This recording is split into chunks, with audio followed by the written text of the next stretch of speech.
옛말에 삼고초려라는 말이 있습니다. 삼고초려. 이 말의 뜻이 뭐냐면 옛날에 고사로 유비가 융죽에 있는 제갈량을 3번이나 찾아가서 정성을 보였다는 데서 나온 말입니다. 유비는 눈보라치는 추운 겨울에 2번씩이나 성의를 다해서 찾아갔지만은 허탕을 치고 돌아오게 됩니다. 그러면서도 포기하지 아니하고 그 이듬해 봄이 되자 사흘이나 목욕 재개를 하고 유비는 다시 제갈량을 찾아가게 됩니다. 이처럼 유비는 제갈량을 얻기 위해서 그의 누추한 초가집을 3번씩이나 찾아갔습니다. 이때 제갈량은 2번째까지 방문 때에는 고의적으로 만나두지 않다가 유비의 정성이 워낙 간곡했기 때문에 3번째 만나서 유비를 도와 유비의 군사가 되고 그리고 총나라의 기틀을 잡았다는 이야기입니다. 오늘날 교회는 구원의 방주입니다. 오늘날 교회가 큰 외형만 자랑하다가 침몰해가는 타이타닉호가 아니라 생명을 구원하는 구원의 방주의 역할을 해야 합니다. 그런데 이 교회가 복음에 대해서 야성을 잃어버리면 이 교회는 바로 유람선이 되고 만다는 겁니다. 유람선이라고 하는 것이 무엇입니까? 그 유람선이라고 하는 것은 끼리끼리 교제하고 끼리끼리 기뻐하고 끼리끼리 춤추는 것을 유람선이라 이렇게 말합니다.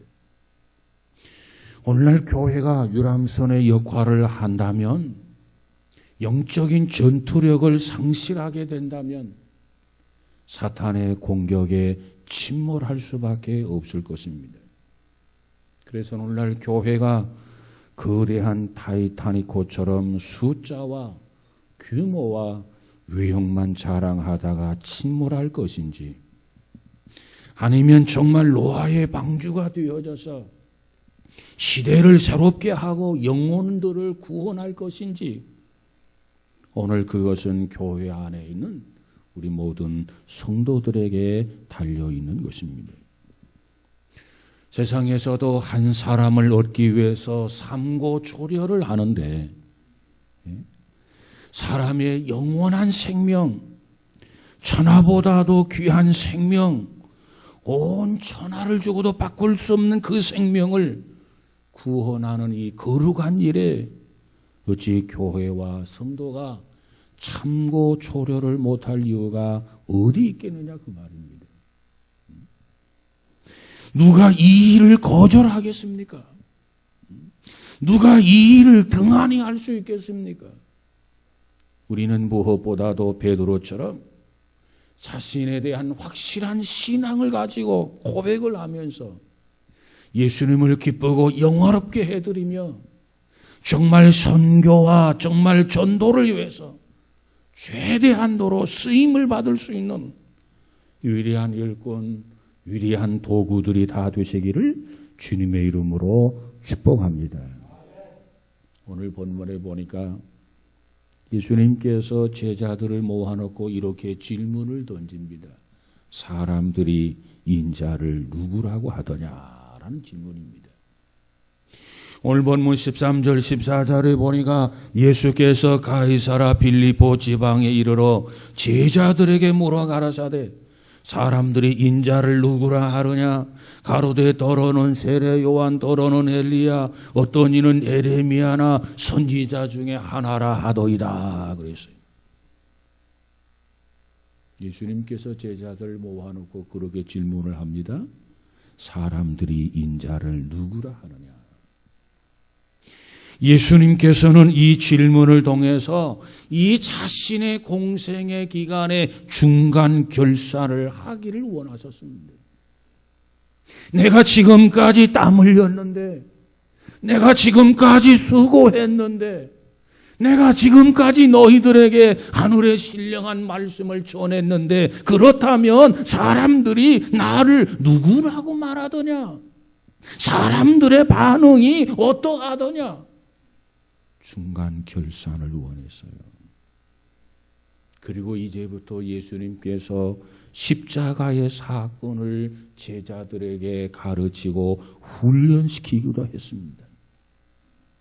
그래서 예수님은 말하기를 인자를 누구라고 하더냐. 인자라고 하는 말.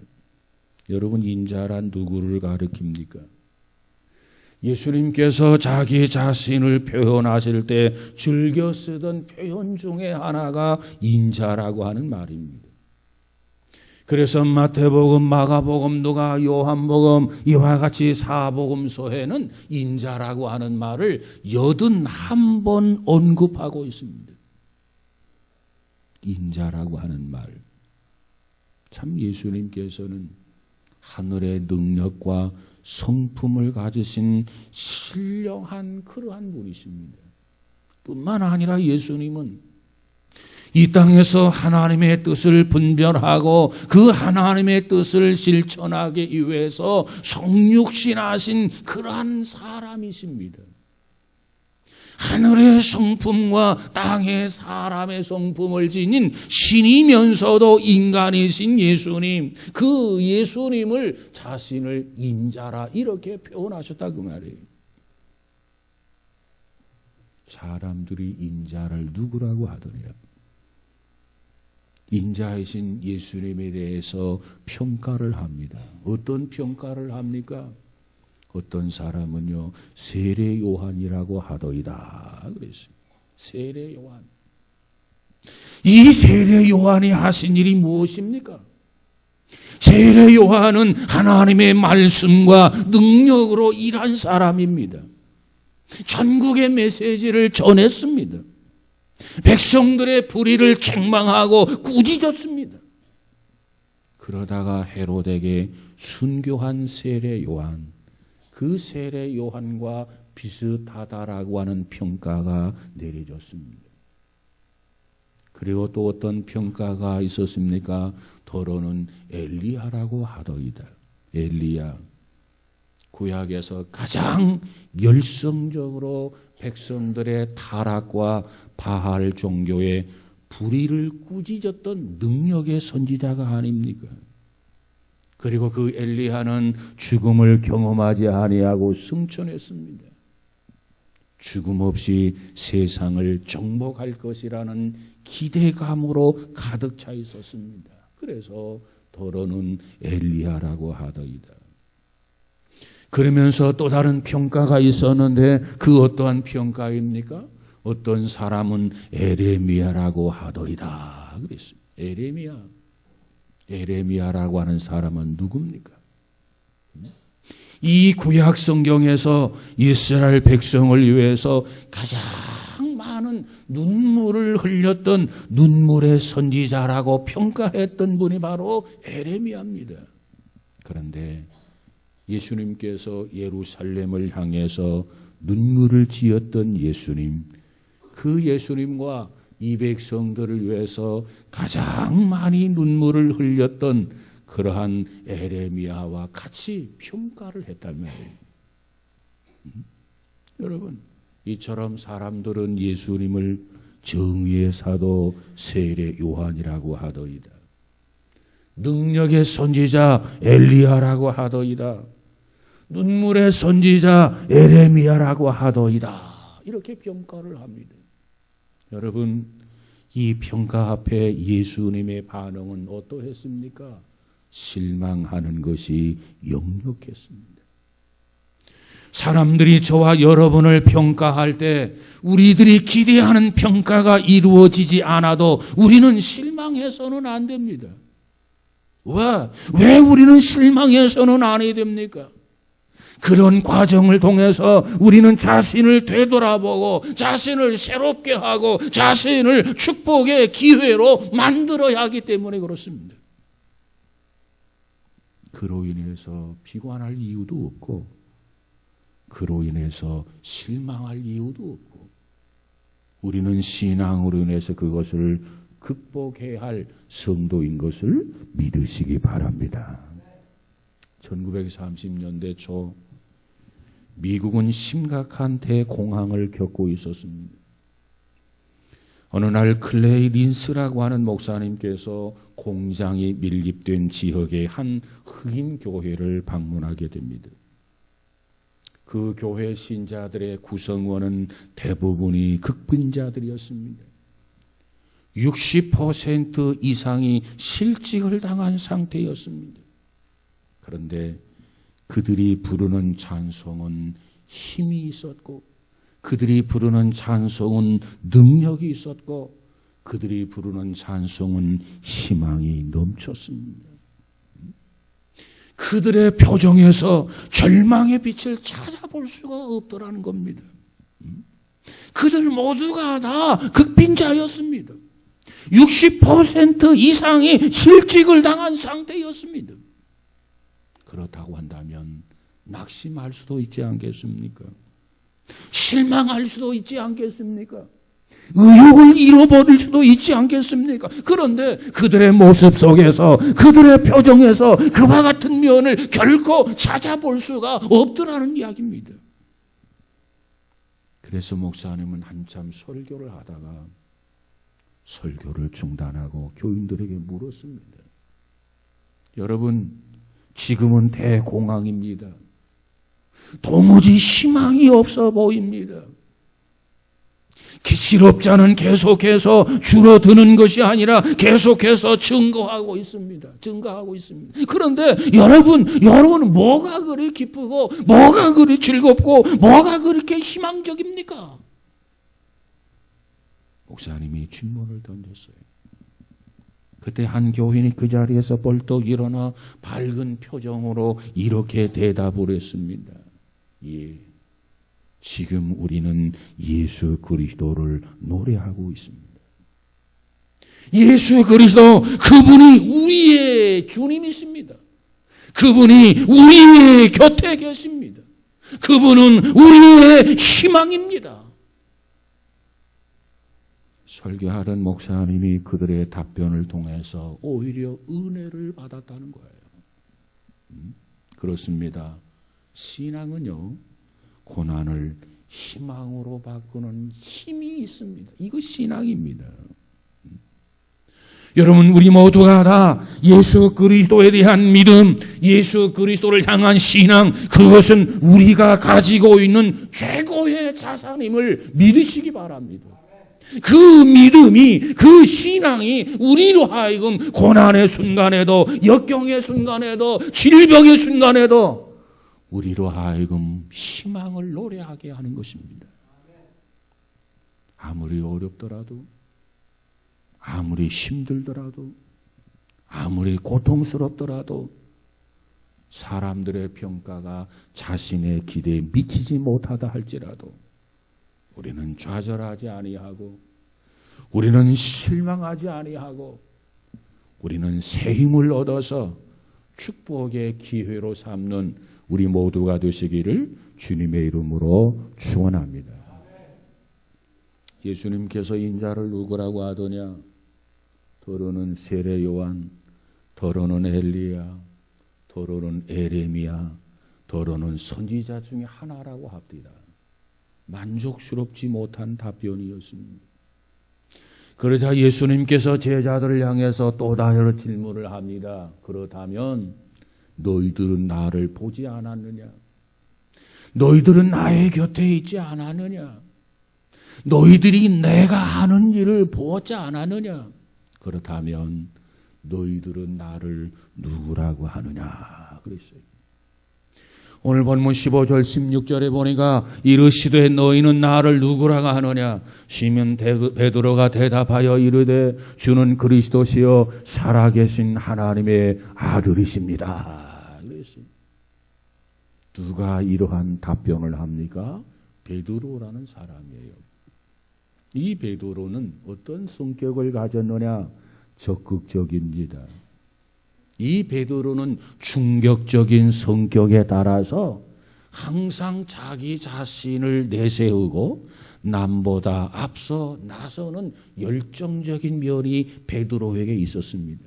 그런데 그 베드로가 오늘 본문에도 보니까 똑같이 질문을 받고 다른 제자가 내심으로 신앙 고백을 준비하고 있는 이때 베드로가 담대하게, 베드로가 신속하게, 베드로는 천금 같은 신앙 고백을 하게 됩니다. 그 고백은 무슨 고백입니까? 저와 여러분, 우리 모두가 너무나도 익히 잘 아는 고백 아닙니까? 주는 그리스도시요 살아계신 하나님의 아들이십니다. 완벽한 고백을 했어요. 너무나도 귀한 고백을 했어요. 주님이 원하시는 고백, 주님이 기다리시는 고백, 주님께서 이 백성들이 알아주기를 원하는 그 고백, 그 고백을 베드로가 하게 됩니다. 이 고백은 완벽한 고백입니다. 이 고백은 기독교 신조의 핵심의 고백입니다. 이 베드로의 고백이 사도신경의 모체요 핵심이 된 것 아닙니까? 여러분, 예수님은 하나님의 기름 부음을 받은 신분입니다. 그리고 하나님의 일을 하시는 하나님의 종이란 뜻이 아니겠습니까? 우리가 구약 성경을 보면은 하나님의 종으로서 기름 부음 받은 자들이 누굽니까? 제사장입니다. 누굽니까? 왕입니다. 누굽니까? 선지자들입니다.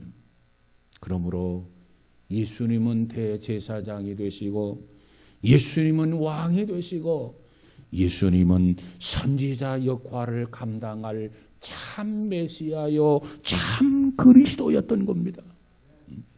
그런데 이 베드로가 이 사실을 간파한 거예요.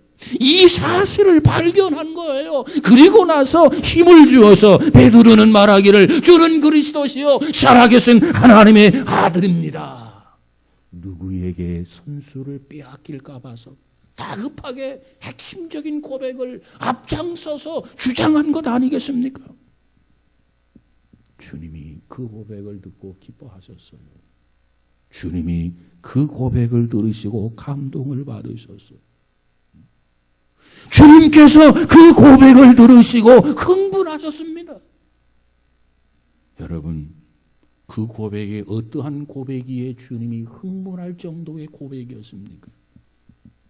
당시의 관념으로 보면 사람이면 어디까지나 사람이고 하나님이면 어디까지나 하나님인 것이지 사람이 곧 하나님이다. 하나님이 곧 사람이다. 이와 같은 고백은 있을 수 없는 상황 아니었습니까? 그런데 베드로는 인간의 이성이나 상상을 뛰어넘는 엄청난 고백을 베드로는 하게 된 거예요.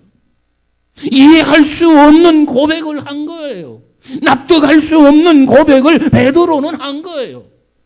그러나 베드로는 돌에 맞을 각오를 가지고 죽을 각오를 하면서 이 고백을 하게 된 것입니다. 베드로의 고백은 입술의 고백을 넘어서 목숨을 드리는 생명의 고백이었던 것입니다. 주님은 이 고백을 원하십니다. 주님은 오늘도 이 고백을 기다리고 계십니다. 사랑하는 여러분, 우리 모두도 베드로를 본받아서 정말 주는 그리스도시요 살아계신 하나님의 아들이십니다. 주님은 하나님이시면서도 주님은 인간이십니다. 주님은 인간이시면서도 주님은 하나님이십니다. 우리의 메시아가 되시고 우리의 그리스도가 되십니다. 이러한 고백이 우리 모두에게 있어지기를 주의 이름으로 축복합니다. 한 소년이 위대한 스승을 만나기 위해서 오랫동안 방황을 했습니다. 소년은 위대한 스승을 찾아 나섰습니다. 이리저리 찾아 나섰습니다. 황량한 사막을 헤매면서 위대한 스승을 찾았으나 위대한 스승을 발견하지를 못했습니다. 소녀는 이제 지쳤습니다. 그리고 나무 밑에 덜썩 주저앉아 있었습니다. 그러던 순간 그때 신수염과 맑은 눈동자를 지닌 한 노인이 소년에게 다가와서 물었습니다. 소년아, 왜 그렇게 방황하고 있느냐 물었습니다. 그때 소년은 말하기를 위대한 스승을 찾고 있습니다. 그 말을 들었던 노인은 그저 온화한 미소를 지으면서 소년에게 이렇게 말합니다. 내가 찾는 위대한 스승이 어디 있는지 내가 가르쳐 주마. 지금 곧장 너희 집으로 돌아가라. 그러면 한 사람이 신발도 신지 않은 채 뛰어나올 것이다. 그 사람이 바로 네가 찾는 위대한 스승이란다. 이 말을 듣고 소년은 위대한 스승을 빨리 만나고 싶어서 집으로 열심히 뛰어 달려갔습니다. 그리고 소년이 대문을 두드리자 한 여인이 신발도 신지 않은 채 뛰어나와 소년을 맞았습니다. 그 위대한 스승은 바로 그 소년의 어머니였던 것입니다. 그렇습니다. 우리는 진가를 알아야 합니다. 위대한 스승 중에 스승은 바로 다름 아닌 그 소년의 어머니였다는 거예요. 소년은 위대한 스승을 바로 모시면서도 위대한 스승인 것을 인식하지 못했습니다. 이것이 안타까움입니다. 여러분, 예수 그리스도께서는 우리 모두를 기억하시고 사랑하시는 분이십니다. 우리를 위해서 얼마나 사랑하십니까? 자기의 생명을 내어주기까지 사랑하셨던 그러한 예수님이 아니십니까? 그 예수님은 지금도 우리를 위해서 기다리며 기대하는 게 있어요. 뭘 기다리고 뭘 기대합니까? 우리의 믿음이 성장하기를 기다리고 있습니다. 우리의 신앙이 성숙하기를 기다리고 계십니다.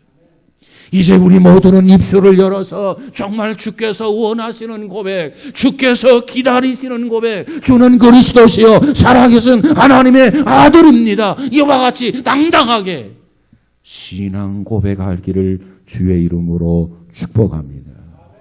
이 고백이 필요해요.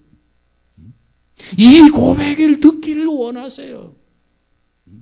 이 고백을 기다리고 계신다 그 말이에요. 우리는 이 고백을 해야 되고, 우리는 이 간증을 해야 되고, 우리는 나아가서 전하는 전도자가 되어야 합니다. 이것은 어떤 특별한 사람만이 할 수 있는 것이 아닙니다. 우리 모두가 다 그러한 고백이 필요하고, 그런 간증이 필요하고, 그런 전도자가 되어야만 합니다. 여러분, 정말 우리가 베드로처럼 그렇게 고백할 수 있습니까? 정말 주님께서는 참 인간이시면서도 참 하나님이십니다. 주님이 기다리는, 주님을 흥분하게 만드는 이 고백이 바로 우리에게도 필요하다 그 말이에요. 다른 사람의 고백이 아니라 내 자신의 고백, 내 마음 깊은 곳에서부터 솟아나오는 이 고백, 이 마음 중심의 고백. 주님은 오늘도 이 고백을 듣기를 원하십니다. 그렇다면 우리는 무엇을 하든지 날마다 어디서나 어떤 환경, 어떤 여건, 어떤 고난, 어떤 시련 속에서도 우리는 변하지 말아야 할 고백. 주는 그리스도시요 살아계신 하나님의 아들입니다. 이렇게 고백하고 이렇게 간증하고 이렇게 전도하면서 베드로처럼 살아가는 성도 우리 모두가 되시기를 주님의 이름으로 축복합니다. 주님이 원하는 것이 이 고백이에요. 주님이 기대하는 것이 바로 이 고백입니다. 누구 앞에서든지 어떠한 대상 앞에서든지 주는 그리스도여 살아계신 하나님의 아들입니다. 가뭄의 단비 같은 고백이었어요. 주님을 흥분하게 하는 고백이었어요. 주님을 감격해 하는 그러한 고백이었어요. 이 고백을 들은 주님께서 그 다음 베드로에게 뭐라고 말합니까? 네가 복 있는 사람이다. 네가 복이 있도다. 오늘 본문 17절에 보니까 예수께서 대답하여 가라사대 바요나 시몬아 내가 복이 있도다. 이를 내게 알게 하니는 혈육이 아니요 하늘에 계신 내 아버지이시니라. 그랬어요. 여러분, 이 베드로라고 하는 사람의 본래 이름이 누굽니까? 시몬 바요나 시몬아 그랬어요. 그는 어디서 태어나서 어디서 자랐습니까? 그는 원래 갈릴리 호수의 어부의 아들로 태어나서 어부로 살아가고 있었습니다. 다시 말하면 그가 무슨 지식이 있다거나 남보다 많은 것을 배웠다거나 그런 부분이 없었다 그 말이에요. 그런 시몬이 어느 날 주님이 원하는 고백을 했어요. 하나님의 아들 예수 그리스도에 관한 참다운 신앙 고백을 했단 말이에요. 너무나 완벽한 고백을 했다 그 말이에요. 주님마저도 깜짝 놀랄 그런 고백을 했다 그 말이에요. 이것은 너의 지혜가 아니다. 이것은 너의 지식이 아니다. 이것이 너의 신분이 너에게 이런 고백을 하게 한 것이 아니다. 내가 남보다 똑똑하고 내가 남보다 잘나고 내가 남보다 탁월해서 이와 같은 고백을 한 것이 아니다. 내가 이 고백을 하게 된 것은 하나님께서 너에게 은혜를 주셔서 가능한 것이다. 이를 내게 알게 한 이는 혈육이 아니요 하늘에 계신 내 아버지시니라. 하나님이 너로 하여금 이 사실을 깨닫게 해주었다. 하나님이 너로 하여금 이 사실을 발견하게 해주셨다. 그래서 내가 바로 이 고백을 하게 된 것이다. 주님이 베드로를 칭찬하게 됩니다. 그걸 깨닫게 하기 위해서 예수님께서 일부러 베드로의 옛 이름 바요나 시모나 이렇게 옛 이름을 사용한 거예요. 그러면서 네가 복이 있도다 축복하셨습니다. 베드로가 받았던 축복의 종류는 물질적인 것에 제한되지 않고 거룩한 하나님으로부터 친히 특별히 받은 계시의 은총을 의미합니다.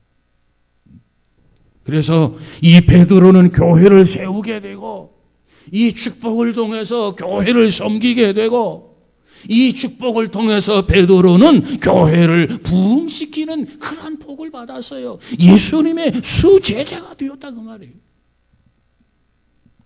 여러분, 베드로가 그와 같이 살다가 또한 사단의 권세를 이기게 됩니다.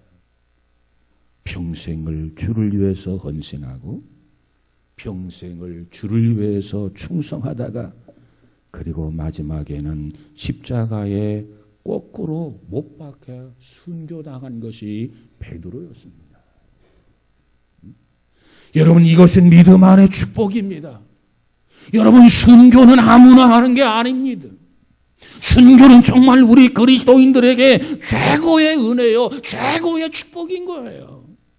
베드로가 이와 같은 고백을 통해서 바요나 시몬아 내가 복이 있도다. 이를 내게 알게 한 이는 내 혈육이 아니라 하늘에 계신 내 아버지시니라 하면서 그에게 축복하신 축복이 베드로로 하여금 순교자가 되게 하신 겁니다. 여러분, 미국에 무디라고 하는 사람이 있어요. 그 무디가 모세, 이 구약 성경의 모세의 삶을 세 부분으로 나누었습니다. 모세가 120년을 살았는데 그의 초반 40년, 애굽의 왕궁에서의 40년을 의미하죠. 모세 자신이 스스로 생각하기를 나는 대단한 인물이다. 나는 똑똑한 사람이다. 나는 잘난 사람이다. 이렇게 여기며 살았습니다. 그래서 그 초반 40년을 뛰어난 삶, 꽤 괜찮은 인생, 중요한 사람이라고 하는 의미의 일명 썸띵의 인생이었다, 이렇게 말합니다. 그리고 이제 모세가 광야로 나아가서 미디안 광야에서 40년을 살아가게 되지요. 그때는 이 양을 치면서 40년을 사는데 모세는 나는 아무것도 아니다. 나는 마른 막대기만도 못하다. 나는 벌레만도 못하다. 나는 무능하다. 내가 할 수 있는 것이라고 하는 건 아무것도 없다. 그때 40년의 생애를 나띵의 인생이다, 이렇게 정리를 했습니다. 그리고 나서 이제 어느 날 하나님께서 가시덤불을 통해서 모세를 부르기를 시작합니다. 모세야, 모세야, 내가 선 땅은 거룩한 땅이니까 신발을 벗어라. 그때 모세의 나이가 80세였지 않습니까? 그리고 이제 하나님 앞에 모세가 붙들려서 마지막 40년을 쓰임을 받게 되죠. 그 마지막 40년 쓰임 받게 된 그 인생을 뭐라고 정리했느냐 하면은, 하나님의 손에 붙들리기만 하면 어떠한 자라 할지라도, 아무리 무능한 자라 할지라도, 아무리 연약한 자라 할지라도 everything, 권능자가 될 수 있다. 무엇이든지 할 수 있는 자가 된다. 할 수 있거든이 무슨 말이냐? 믿는 자에게 능치 못함이 없느니라. 이렇게 세 가지로 무디는 정리를 했습니다. 그렇습니다. 우리는 연약합니다. 우리는 나약합니다. 우리는 할 수 있는 것이 아무것도 없습니다. 그러나 하나님의 손에 붙들림을 받는다면, 하나님이 들어 사용하신다면 우리는 무엇이든지 할 수 있습니다. 어부가 예수님의 수제자가 되잖아요. 모세를 통해서 이스라엘 민족 출애굽이 되잖아요. 하나님의 온갖 기적을 애굽에서 행하잖아요. 그리고 마침내 바로가 항복하게 되잖아요. 모세가 똑똑해서 그렇습니까? 모세가 잘나서 그렇습니까? 아니요. 하나님이 그를 붙들고 사용하시니까 권능자가 된 거예요. 사랑하는 여러분, 우리 모두에게도 이와 같은 은혜, 이와 같은 축복이 있어지기를 주의 이름으로 축원합니다. 그러려면 베드로처럼 주는 그리스도시요 살아계신 하나님의 아들입니다, 이 고백이 필요해요. 이 고백을 했을 때 예수님의 눈이 번쩍 뜨이면서, 아유나 시몬아, 내가 참 복이 있다. 이를 내게 알게 한 이는 내 혈육이 아니라 하나님이 너로 하여금 알게 해주었다. 하나님의 은혜라는 말이에요. 이제부터 너는 사람 낚는 어부가 되리라. 음부의 권세를 이기지 못하는 교회를 세우게 되리라. 이러한 은혜, 이런 축복을 받은 거 아닙니까? 제가 어느 교회, 시골 교회를 방문한 적이 있습니다. 그 시골의 교회는 아름답게 지은 아주 전원 교회였습니다. 그 교회는 스토리가 이렇습니다. 40대 젊은 부부가 땅 1700평을 샀고, 그리고 건축헌금 3억을 들임으로 해서 시골에 아담하고도 참 전원적인 그러한 교회를 지었던 것입니다. 그들은 애당초 가난한 부부였습니다. 그저 동대문 시장에서 그저 오토바이를 끌면서 그저 물건을 전달해 주는 그런 역할을 하면서 하루하루 일당을 벌었던 사람입니다. 그런 가난한 부부였지만 오토바이를 타고 다니다가 조그만 구석에 그저 장사 터전을 마련했습니다. 그래서 열심히 장사를 했습니다. 열심히 돈을 모았습니다. 그리고 부자가 됩니다. 부자가 된 다음에 그들이 생각해 봅니다. 우리의 지난 날, 가난했을 때, 어려웠을 때, 고통 중에 있었을 때를 생각하면서 오늘의 이 은혜, 이 축복을 주신 것을 감사하면서 하나님 앞에, 하나님, 내가 교회를 지어서 하나님 앞에 드리겠습니다. 서약을 하고 지킨 것이었습니다. 그 이야기를 통해서 저는 이것을 깨달았어요. 오늘 이 교회는 믿음의 힘을 보여주고 있는 교회다. 이 교회는 믿음의 능력을 보여주고 있는 교회다. 이 교회는 믿음의 증거를 보여주고 있는 교회다. 그 교회를 통해서 믿음의 기쁨을 맛볼 수 있었습니다. 그들이야말로 어느 누구보다도 아름답게 살아가는 그러한 부부였습니다. 정말 행복한 부부의 모습, 정말 부자의 모습을 볼 수 있었습니다. 그러면서도 계속해서 하나님 앞에 겸손하고 하나님을 잘 섬기고 그리고 지금도 하나님 앞에 충성한다고 하는 그 모습을 통해서 이는 마치 들꽃처럼 향기를 내며 사는 부부이구나, 그런 생각을 해보았습니다. 여러분, 하나님께서는 우리에게도 복을 주셨습니다. 여러분이 받은 복이 무엇인가를 생각해 보시기 바랍니다. 하나님이 내게 주신 축복이 무엇인가를 헤아려 보시길 바랍니다. 그 축복을 통해서 하나님을 더 잘 섬기고 그 축복을 통해서 하나님 앞에 더 충성하고 정말 헌신하는 복 있는 성도들이 되시기를 주의 이름으로 축원합니다. 죽도록 충성하라. 내가 너에게 생명의 면류관을 주리라. 정말 이 시대에 우리는 정말 바른 신앙 고백이 필요합니다. 마지못해서 고백하는 것이 아니라 마음 가운데서부터 정말 우러나오는 고백. 주님은 정말 그리스도이십니다. 하나님의 아들이십니다. 여러분, 이 고백이 여러분 조금 더 흔들림이 없으시기를 주의 이름으로 축복합니다. 정말 주님 앞에 이 고백을 드린다면 주님께서 오늘도 우리들에게 주님의 음성으로 축복을 빌어주실 줄로 믿습니다. 고백을 통해서 우리는 이러한 축복을 받는 우리가 되어야 되겠고, 가정이 되어야 되겠고, 교회가 되기를 주의 이름으로 축복합니다.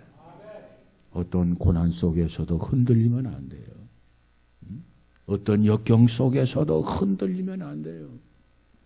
어떤 시련 속에서도 좌절하지 마십시오. 주님 바라보면서 순교자적인 믿음, 순교자적인 신앙 고백, 이 고백을 통해서 하나님 앞에 영광을 돌릴 수 있는 우리 모두가 다 되어지기를 주의 이름으로 축원합니다. 베드로는 주님을 기쁘게 해드렸어요. 이제 우리 모두가 다 베드로처럼 주님을 더 기쁘게 해드리는 성도, 가정, 우리 교회 일꾼들이 다 되어지기를 주의 이름으로 축원합니다. 기도합니다. 거룩하신 하나님, 무엇보다도 주께서 우리에게 기대하는 것은 신앙 고백입니다. 바로 그 신앙 고백은 베드로의 고백처럼 주님이야말로 그리스도여 살아계신 하나님의 아들입니다. 정말 주께서 원하시고 주께서 기뻐하시는, 주님이 흥분하시는 그러한 고백이 우리에도 있어지게 하여 주옵소서. 하나님, 그 고백을 통해서 흔들리지 않게 하여 주옵소서. 그 고백을 통해서 고난도 역경도 극복하게 하여 주옵소서. 그 고백을 통해서 지극히 하나님 앞에 영광을 돌리는 성도들이 되어지게 하여 주시옵소서. 베드로야, 이것을 알게 한 일은 내 혈육이 아니오 하늘에 계신 내 아버지다. 하나님, 정말 하나님이여 다시 한번 우리에게 깨우쳐 주시고 겸손하게 고백과 더불어 살아가게 하여 주옵소서. 내 뜻대로 살지 않게 하시고 주의 뜻을 쫓아서 살아가는 귀한 성도들 되어지게 하옵소서. 특별히 5월은 가정의 달, 이 고백 위에 우리 자신들이 세워지게 하시고, 이 고백 위에 든든히 우리의 가정들이 세워지게 하시고, 이 고백 위에 우리 교회가 든든히 세워지게 하옵소서. 예수님 이름으로 기도하옵나이다. 아멘.